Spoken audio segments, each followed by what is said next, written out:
My name's Michael. I'm 32, from Asheville, North Carolina. I'm the kind of guy who prefers quiet mornings, black coffee, and a dog who never listens. My life used to be simple, orderly. Wake, work, sleep, rinse and repeat. But everything changed one September evening 3 years ago. This is the story I've never told anyone. I call it, I was fixing her garage light when she said, "You know you're handsome, right?" It started like most days. I'd just gotten back from my job at the city planning office, a thankless gig full of red tape and broken coffee machines. I was elbow deep in takeout noodles when my phone buzzed. It was a text from my neighbor, Mrs. Laurel Haynes. She was a widow, early 50s maybe, soft-spoken and polite, always waving at me when I brought in my trash cans. Her message said, "Hey Michael, sorry to bother you. My garage light is out again. Would you mind helping? I don't want to fall in the dark." I glanced at the sky. It was already getting dark. Autumn nights crept in quicker than I liked. I tossed the box in the trash and grabbed my toolbox. She opened the side door with that same warm smile she always wore. "Thank you again," she said, brushing a silver strand behind her ear. "No problem. Let's take a look." Her garage was cleaner than my kitchen. The only odd thing was a dusty piano pushed against the wall, covered in old photographs and a cracked porcelain ballerina. The bulb above the garage door was dim, flickering like a dying star. I grabbed a new bulb from my kit and unscrewed the old one. Then, just as I reached up on the stepladder, her voice cut through the silence. "You know you're handsome, right?" I froze. It wasn't flirty. It wasn't playful. It was factual, almost mournful, like she wasn't complimenting me. She was observing me. The air felt suddenly heavier. I turned slowly. She was staring at me, not my face, but me, like she saw something she'd recognized a long time ago. I chuckled nervously. "Thanks." She smiled again, softer this time. "You remind me of someone I loved a long time ago." I wanted to ask who, but something told me not to. I changed the light, wiped my hands, and she offered me tea. Out of politeness or curiosity, I said yes. Inside, her home was quiet and warm. Books lined every wall, and classical music played faintly from an old record player. The tea was chamomile. She sat across from me, hands wrapped around the cup like it held memories. "You're too kind, Michael," she said. "Too kind for a place like this." I didn't know what she meant, but I nodded anyway. We talked for a while. About nothing in particular, gardens, the traffic, her dislike of social media. She asked if I lived alone. I said yes. She said that kind of loneliness can eat a man from the inside if he isn't careful. I left her house with more questions than answers. Over the next few weeks, I saw her more often. Sometimes we'd chat on her porch, sometimes I'd help carry in groceries.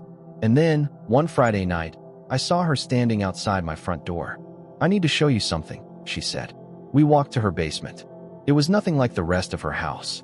It was colder, darker. She pulled the chain on a bare bulb, and a low hum filled the air from a dehumidifier in the corner. Against the far wall was a stack of old file boxes and one large canvas draped with a sheet. "I used to be a photographer," she said, "before I was married, before I became who I am now." She pulled the sheet down. Behind it was a black and white portrait, aged and worn, but unmistakable. It was me. At least, it looked like me. Same chin, same eyes. But the man in the photo wore a military uniform from decades ago. "That's Jonathan," she whispered. "He was my first love. Vietnam took him before I ever got the chance to say goodbye." I felt like the air had been vacuumed out of the room. "You're not him," she said. "But God, Michael, you look so much like him. I sometimes think I'm losing my mind." We stood there in silence. "I'm sorry," she added quickly. "I didn't mean to scare you. You didn't," I interrupted. It's strange, but I'm okay." And I meant it. There was something magnetic about her sadness, like it drew out my own. And from that night on, our connection grew, quietly, dangerously. My friends at work noticed the change. I smiled more, showed up early. One colleague, Jenny, asked if I was dating someone. I laughed it off, but it wasn't a joke anymore. By winter, I was spending most evenings at Laurel's, watching movies, sharing meals, talking about everything and nothing. There were moments, quiet ones, where her hand would brush mine, and each time it lingered longer. One night, as snow fell outside and her fire crackled, she leaned in and kissed me. It wasn't the kiss of a lost woman. It was the kiss of someone rediscovering life. and I didn't pull away. But as spring approached, things began to unravel. I started noticing odd things. Locked drawers. Phone calls she wouldn't take in front of me. Once, I caught her in the hallway whispering, "He doesn't know yet." Then came the day I found the letter, folded neatly inside the piano bench, addressed to someone named Clara, dated only 2 months ago. It read, "He reminds me of Jonathan. But more than that, I think he might be the son I never told anyone about." I stood there, the letter trembling in my hand as if it had a pulse of its own. I read it again, slower this time, trying to process the words that seemed to shatter the fragile glass of my life. "He reminds me of Jonathan. But more than that, I think he might be the son I never told anyone about." I sat on the piano bench, the dust now clouding the air like the fog of memory. I tried to connect the pieces. My mother had always been secretive about her past. She'd raised me alone, never mentioned my father, not even a name. I thought maybe he had just walked away or died before I was born. But what if it was more complicated than that? And Laurel, her eyes, that haunted warmth, had she known? Was this why she'd been watching me so closely from the beginning? My throat dried as footsteps echoed above. The basement door creaked open. "You weren't supposed to see that." I turned. Laurel stood at the top of the stairs, her face unreadable. "I'm sorry," I said, the words like ash in my mouth. What is this? What does this mean?" She stepped down, slowly, each tread groaning under her weight. She looked older suddenly, as if years had poured into her all at once. "I was 20, she said softly, "before I met my husband. I was engaged to Jonathan. He left for Vietnam. We had one last night together before he shipped out." She paused, eyes glistening. Then came the letter. "He died. I was pregnant. I couldn't face my parents. I left Asheville, gave birth alone, and I gave you up. I thought it was the right thing." My pulse rang in my ears. "You think I'm your son? I didn't know when I first saw you," she whispered. "But the resemblance, then the birth date. Michael," everything started to align. I was scared, but I didn't want to believe it until I knew. I backed away, my knees barely holding me up. "Why didn't you say anything?" "Because I was selfish," she said, her voice cracking. "I wanted to keep knowing you, just as you were. You were kind, gentle. You reminded me of him, and of the life I lost. I didn't want to ruin that." I stared at her, 1,000 emotions tearing through me. Anger, sadness, confusion, shame. "We kissed." I muttered, the words like acid. I know," she said, her voice hollow. "And I will carry that shame for the rest of my life. I should have told you sooner. I should have told you the moment I suspected." Silence filled the basement.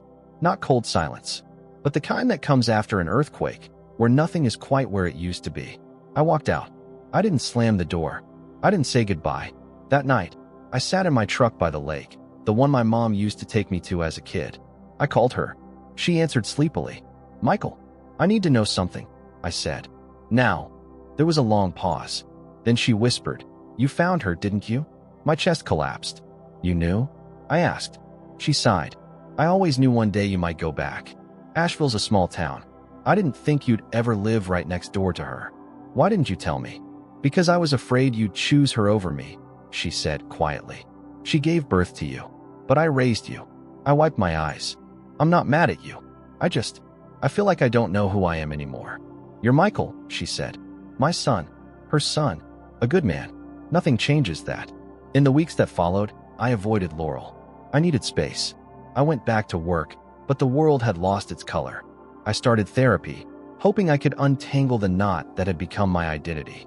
One evening, I came home to a package on my porch. No note, just a box with a worn photograph inside. Jonathan in uniform, smiling. Behind it was a letter in Laurel's handwriting. "Dear Michael, I am leaving Asheville. This house holds too many ghosts. I don't expect forgiveness, but I hope one day you'll understand that everything I did, from the silence to the mistakes, was born out of a love I never stopped feeling. If you ever want to know more about Jonathan, about that part of yourself, this is all I have. I hope it helps you piece it together. I loved you before I ever knew you, and I will love you from afar, always. Laurel." I sat with that letter for hours.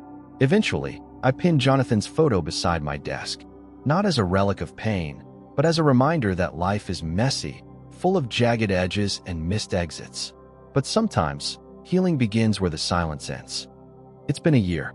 I've learned to forgive. Not all at once, but in pieces. I speak to Laurel sometimes. Letters mostly. Honest ones. She lives in Oregon now, near the ocean. She says the air is easier to breathe there. As for me, I've started dating again. Carefully, cautiously, with a heart that knows how fragile we all are. Sometimes I still walk by her old house. The garage light flickers. I never replaced it. I think I like it that way. Broken, beautiful, just like the rest of us. Heartfelt reflection. Sometimes, the people who break us open are the very ones who help us find the truth. Life doesn't always follow a script, but in the silence between words, in the cracks between relationships, love still finds a way to echo through. We may never know our full story, but we can still write the next chapter, honestly, bravely, and with grace. And maybe that's enough.